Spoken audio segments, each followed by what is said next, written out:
Flagged. All right. So my next guest, the co-founder of the Barber's Chair Network. He's the beat writer. He covers the Bears for It's the Bigs. Beat reporter. I want to respect your hustle and respect the title. But he's everywhere. Co-host of 79th and Hallis. I mean, he's everywhere. I mean, he's all over the internets and especially Twitter on game day Sundays. How you doing, man? Thank you so much for joining us. Oh man, it's a pleasure to be here, man.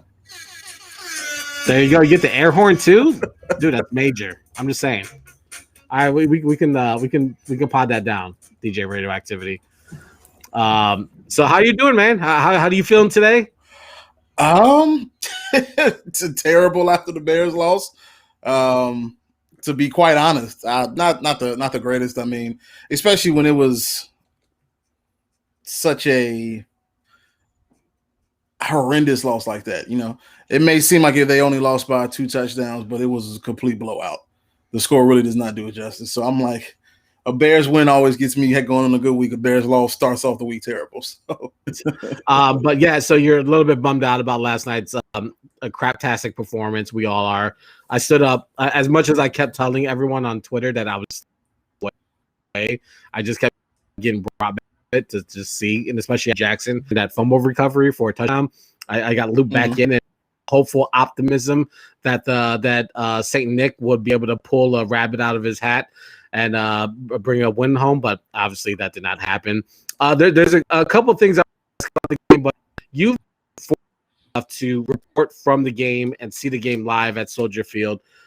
Most of us been to a game live, and the game day experience is like anything you'll ever experience in your own life or anything you do in life. How is it? I'm sure there's an eeriness about being there alone with a number of other reporters, but being there, but in an empty stadium and watching 100 players play football, but there's no fans. How can you capture that feeling? You know what, man? It's like watching a high school game. That's the absolute truth. It's like watching a high school game. If you were to go and watch any CPS team play at someone like, I forgot one of the Hanley Stadium where I used to play in high school. You hear a few people cheering. You hear a few people cheer, but that's about it. And that's exactly what Bears games feel like. It's just no one there. And if it's not a high school game, it feels like a practice. So, and the sounds that people hear through the TV, we don't hear at all. So like the fake audience sounds that I hear when it's a Bears away game, which is really just okay. I don't hear a thing at Soldier Field. I just hear first down, and you may hear the players on each sideline, but that's about it. Yeah. I don't know how I feel. I guess it's now kind of normal, and I almost sometimes am tricked. I'm like, maybe there are a few fans out there, enough to make enough noise, but it used to bother me. It's not as bad as when Fox was putting the fake people in the field for baseball games. Yeah. The and the emojis and all like those weird like CGI folks. That was weird for me. That was just too much. But the audio, it seems that it's okay. It's not great, but it's not terrible either. Yeah, I mean, at least when I'm watching it at home when it's away, it feels like it's a game. When you're there, it's just like, okay, that was a big play, and I heard nothing. That's intriguing. Yeah. Oh wow. So the team currently sits at 5-2, a game behind the Packers, who we'll see in about 3-4 weeks and later in November. I think the big news tonight was that Matt Nagy is going to be passing off his play calling duties. At least that's what I saw reported. I think that was the inevitable decision that had to be made, just of how poor the play calling has been. But I mean, there's a number of other issues with this team, but that's been one of the crucial points of criticism that a lot of people have been weighing into. So what are your thoughts on that? I mean, he should have passed off the play calling duties last year. You know, his first year, it did move very smoothly. And I thought for the first time as a Bears fan that it would be a really just high-powered offense. But then last year, it was just bad. And it was like literally pulling teeth trying to get one first down. I did not know myself that he actually called off the play calling. So if that was happening, this is a welcome surprise.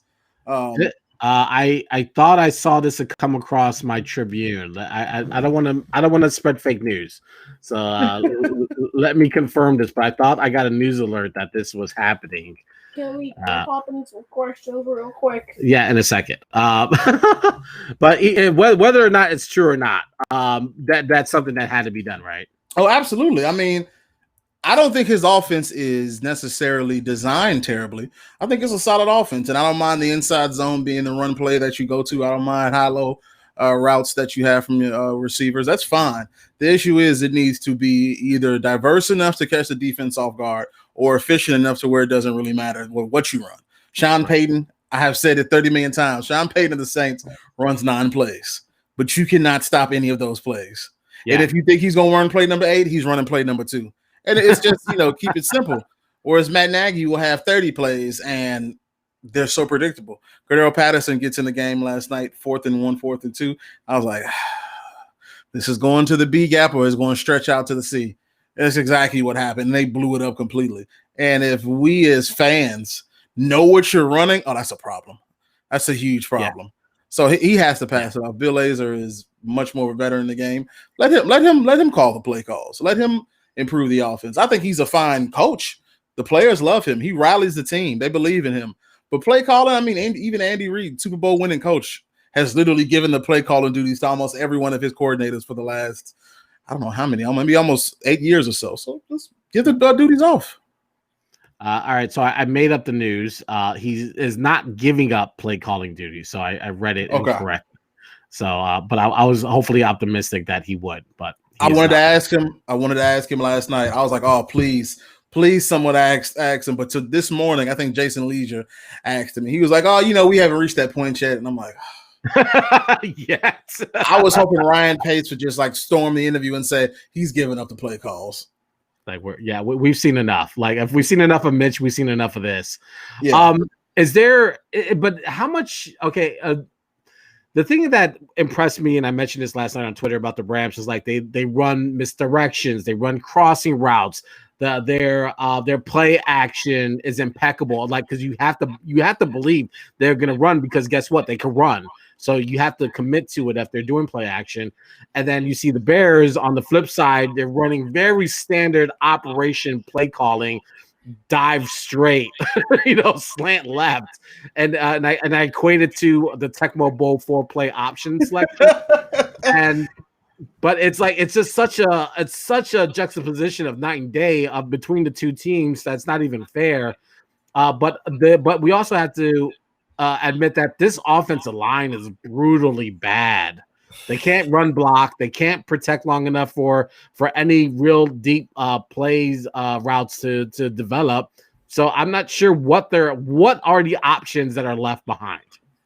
You know what? And I said it. I think when I said yesterday, I was on talking with my brother Scott, and we were wondering to ourselves, what can they do? I didn't have a solution then, but I think the best way now is just get the ball out quick. If your offensive line can't hold a block for more than a second and a half, get it out before a second and a half. And once again, I'm going to bring this back to Drew Brees and the Saints. They've figured out, I feel like they can adapt, even though they may only have one Super Bowl amongst them, Drew Brees and Sean Payton. They adapt so well when there are missing parts on their offense. And if, like when we saw Aaron Donald, he's going to do well. He's going to do well every single game. I expect that. But there was a block. Either it was Rashad Coward or Fetty that, he didn't touch him. Aaron Donald did a swim move that was unnecessary because Coward never touched him. That's how fast he came off the line. And I said, goodness, if you can't even hold him for a second, you got to replace him. And so since there's no one to replace him with, just get the ball out quick. Get the ball out. If you want to run the slants, which they do at the wrong possible times, like when it's 4th and 2, run a slant. They instead run it when it's like 4th and 15. If you want to run that, sure, get the ball out quick. Get the ball out quick. After that, maybe you then run I can't think of a name, a draw play with David Montgomery. Just make it simple and easy enough that the offense can do well with it, because the line is not holding for 3 seconds. Within a second and a half or 2 seconds, there's immediate pressure in Nick Foles' face, and it's just bad for him. So just get out of his hands. Yeah. That I think in that play that you're describing, that's the one where David Montgomery decided that was a good time to break out his spin move and juked absolutely nobody. Nowhere. It was bad. It was just like it was almost like why like was that necessary? Like did you think that you were just gonna like spin out of Aaron Donald's like huge arms and grasp? Like I it was confusing. Yeah. The best thing he should have did was just fall forward or spin the other way. It's like if you're playing Madden and you just started a superstar mode. And if you're not cheating, you're gonna have a player who's very balanced. But your spin move is like on 55. And when you press circle to spin, your character is gonna spin so slowly. I saw that. I said, come on, bro. Just go forward. Just go forward. You don't need to do a terrible spin. It is Aaron Donald, the best defensive player arguably in the league. It's not gonna work. It was so bad. It begs the question to ask though: is David Montgomery not very good, or is this offensive line just not helping him? I think this is a question worth investigating. I know we're not going to find the answer tonight, but it makes me wonder because we were so excited about him coming into the year, and there's all this discussion that there was going to be a more commitment to the run because of some of the bright spots that we saw from him last year, but there was just such a commitment to pass so often that we're like, well, maybe if he just got some more touches and he got going and he was able to break down and wear down the defense, maybe this kid has something.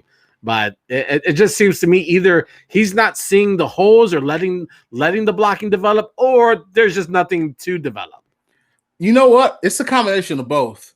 If I gave it like a ratio, a percentage, I'd probably say 80-20. It's 80% the offensive line's fault. They are terrible. But the other 20% is when there are holes there, he does not recognize it. His recognition for I always say gap. I guess they say gap recognition when you're dealing with offensive linemen, but his gap recognition as a running back has been subpar to say the least. And last year, I think he averaged like 3.9 per yard. But man, you saw him fighting. You saw him fighting to get the yards. If there was a hole available, he went to that hole. This year, it's like he's struggling to get there. Bear in mind, I think he's averaged like 13 carries a game, which is not really great either. But and he's a good pass catcher. He's a solid pass blocker. But I think he's actually not playing up to. I don't think he's playing up to his potential this year either, which is just it continues the woes on offense. Him and Anthony Miller are the two players that I thought would have just phenomenal seasons. Anthony Miller, I thought was going to have his first 1,000-yard season. Anthony Miller looks like he doesn't want to be out there. And then David Montgomery, when he's struggling for his life, I will give him that. Struggling for his life to simply get to the line of scrimmage. And then when he gets to the line of scrimmage, he's having to find his way out of a sea of opponent jerseys. So it's partially his fault, but I will say the design of the plays he runs, in addition to the offensive line not holding a block at all, that does hurt him. How much does this Bears offense miss Tariq Cohen? Oh, Lord have mercy. Who was able to stretch out or at least make the linebackers, if he was going to flare out, the linebackers would commit to him or open up the middle of the field. And it seems like there isn't that kind of like weaponry that is able to at least disguise or throw off the defense to at least make them think that he may be running to the flat, or they'll hand it off to Tariq and he can pick up yards that way.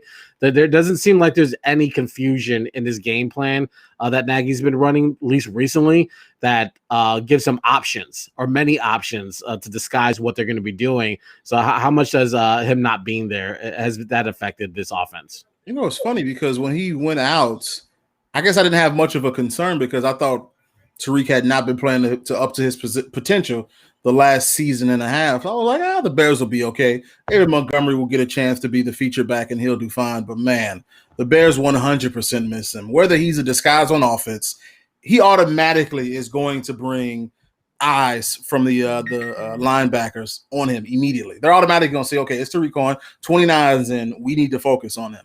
And when they focus on him, it just opens up so much more. Or then when they're in pistol in the backfield and it's him, Demo, and Nick Foles, it's just there was so much they could do with him. And now that he's not there to fill in that hole in offense, defense is just key in on him.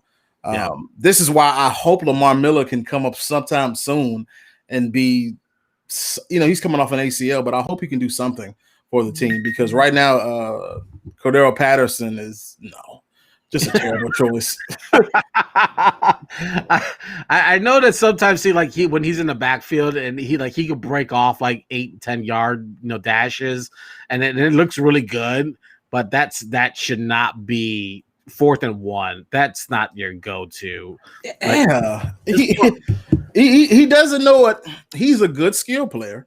In the open field, he does fantastically. And if you give him a big lane, you got to give him a hole with the 90s Cowboys offensive line. If you give him those holes, I think he'd rush for 100 yards a game because he knows how to get to the second level. He knows how to do well in open space, but he's not a running back. He's a poor decision in running back. The only other team I think it was the Packers a few years ago. They had a wide receiver. I forgot his name, but he was their running back for like half the season. And maybe Matt Nagy got in his head that, okay, well, we see if we can run Cordero Patterson. Patterson's too big for that. He's a poor choice. Let's flip to the other side of the ball there for a moment. The defense did look really good at times and held the Rams down for most of the game before he got a little bit out of control at the end. But for the most part, there was a lot of just bad tackling, and that's something that's been plaguing this team all year round. And it's just like miss tackling or just absolute bad directional the running towards runners and just missing. It's pretty brutal to see some of like the linebackers missing open tackles. You know what, man? I feel like bad tackling has plagued the Bears for at least a decade across multiple coaches. I'm not 100% sure what's the reason either. But it's like, for instance, when I see Kyle Fuller go for these big hits and he's caused a fumble, and who were they playing? Was that Tampa Bay? Yeah, that was the Tampa Bay where he killed the receiver. God, he smacked him. I said that's great. It's a good hit. But the other side of me was like, just wrap up. You already had him knocked. Just wrap up, keep him there, because those type of hits where you lead with the shoulder and try to knock him out, the average skill player is just bouncing right off of them. And in the Bears, I hope it was just the lack of a long training camp, the lack of OTAs that leading to this terrible tackling. But it's like I'm watching the JV team when they tackle. It gets to the point where me, in my delusional Bears fandom thing, I could go out there and tackle somebody. But that's how bad it is. And I know, with the rules, it's hard because you want to make sure you're not helmet to helmet. You're not doing any unnecessary roughness. But sometimes you just have to make it simple. Wrap up, get to the ball, and just call it a day. Because Bears tackling has been bad at least since the last 2-3 years of Lovie Smith's tenure. Yeah. But I thought Nagy improved on it, at least in his tenure, a little bit more. At least Vic Fangio. I thought Vic Fangio made them pretty solid tacklers compared to the last few seasons. But yesterday, that gave me like old Bears PTSD. I was like, oh, Lord. Now when it's an open field and it's a Bears DB versus the opponent's skill player, I'm almost for certain they're going to get juked out their socks or stiffed arm to hell, and it's going to be just terrible. Yeah. It just seems like the defense is holding on for as long as they can, but what we saw last night is they just got winded from being on the field so much the game that I don't know what the time of possession between each of the teams was, but I'm pretty sure the Rams had the ball for far further along than the Bears did, and which is just going to wear down any good defense, and eventually mistakes and missed tackles or missed assignments are going to happen, or all three at the same time. But then also last night it was just a number of bad penalties too. Mm-hmm. I mean, some plays they were getting double penalties. Akeem Hicks, and then there's a pass interference also on the same play. Some of them are questionable calls. I don't think the officiating was that great yesterday, but also that seems like a trend that's also occurring very often with this defense. Yeah, I know Eddie Jackson and a few others stressed that they felt the officials were being unfair to them. Of course, I have no clue if they actually are, but I will say I thought Matt Nagy has made them a solidly disciplined team. There was never a year in his 3-year tenure where they were just terrible with penalties. But when you are desperate in a game, desperation leads to like a discipline leads to sloppiness. So I'm not shocked that's exactly what happened to them this past game, because They were desperate the majority of the time there, and they just played like a desperate team. Yeah. So they have New Orleans this Sunday, right? Yep. So what do you we were just talking about New Orleans running nine plays that you can't stop. So like, can the Bears stop those 9 plays? At least 2 of those 9 plays. The Bears fan in me is saying the Bears are going to win. The professional, the objective person is saying no. I'm assuming they'll be without Michael Thomas. I know we'll get an injury report probably on Twitter from them throughout the weekend. We'll see, but Alvin Kamara is one of the most dangerous running backs in the league. I mean, you give him an inch and he can take it to the house. Drew Brees rarely gets touched because he gets the ball out of his hand. I would probably assume that the Saints will win, but if the Bears do manage to win, I would hope it's not another win ugly win. A good statement win for them would be domination. I mean, you dominate them at the line of scrimmage, and then on offense, we don't ask for much as fans. I mean, how long have we said, man, if we just had a good quarterback? It's like we sit up there writing a list of Santa Claus. Give us a quarterback and we'll be okay. We just want one good quarterback. Right. All we need from them is just simple plays. Run the ball. The Saints defense has been sloppy and has been inconsistent for, 5 years or so now. And if you get in their face, you make the right calls, you make the right reads. I mean, you can say that for any team, but especially with a streaky defense like theirs, once you get that momentum going, you can start getting big plays. You can start getting someone like Darnell Mooney, who was open one play last game, and then Nick Foles forced it when he was not open into double coverage. So when you get the ball running on them and you force them to have to be on their heels, have to account for all of the skill players the Bears have, I think you'll find yourself with a fairly solid score. I'm not going to say the Bears are going to score 30 or anything crazy like that, but a solid performance from them offensively. At the very least, I think they will win. The issue is I don't think the offense will show up. Yeah, I mean, that's every week the offense may not show up. We'll see what happens. Before we let you go, should the Bears drop this game and say that they lose ugly again, then do we start looking at, even though the Bears are, would still be 2 games over 500, when does the discussion of Matt Nagy being replaced begin? Like, when do you think that starts to become like a real thing where even with the winning record, this team has shown itself to be considerably inconsistent and more pretenders than contenders, and that there's no belief that this team can really make a run at a title this year? You know what? I think the sad part is I think the lens is not on him yet. I mean, in his tenure, what was he, 13-3, then 8-8? I don't think the lens will be on him because the lens is going to be focused on Ryan Pace. As much as I think Matt Nagy has done a okay to subpar job, Ryan Pace has not given him a lot of ammunition to work with, whether it's the lack of depth, whether it's not picking Patrick Mahomes or Deshaun Watson. So I think if they drop another game in the same fashion as they dropped this past game, then I think Ryan Pace is on a hot seat immediately. I mean, rarely will you see a GM not get fired in conjunction with the coach, but I can't see the McCaskies firing Nagy after, I guess some would say, 2 successful seasons, especially when he doesn't have as much talent as he needs. But I will say if they drop this game, then I think it'll be a serious discussion within the organization about completely giving up those play calling duties. Let Laser call the plays. And if Laser can't even work with that, then I think it goes immediately to Ryan Pace and then it goes to Matt Nagy. Now, if Laser calls the plays correctly and they start rolling, then you'll start to question Matt Nagy a bit more. So I think this is like an equation game. A certain win will put the lens on a certain coach, and a certain loss will put the lens on a certain coach or Ryan Pace. So I'm intrigued to see what will happen. I had pitched this idea, but I don't know how. I don't think it'll ever happen. But how about just let Nick Foles call the plays from the line? We saw that in I think it was not the Atlanta game. What was the game that he kind of had a flare up with Nagy, who kept kind of like slowing down the game for him, and he was. I thought it was the Falcons game that they came back. Was that the game when he was getting in, like him and Nagy were kind of getting a little bit heated discussion? I thought it was. I can't remember it. But I thought it was a Falcons game because I remember there was a play. He said, "We're not running that," and he canceled it. He canceled at the line, completely changed the play. Was it the one that went to Anthony Miller for the touchdown? I'm not. I think it was the Falcons game. I can't remember exactly what had happened.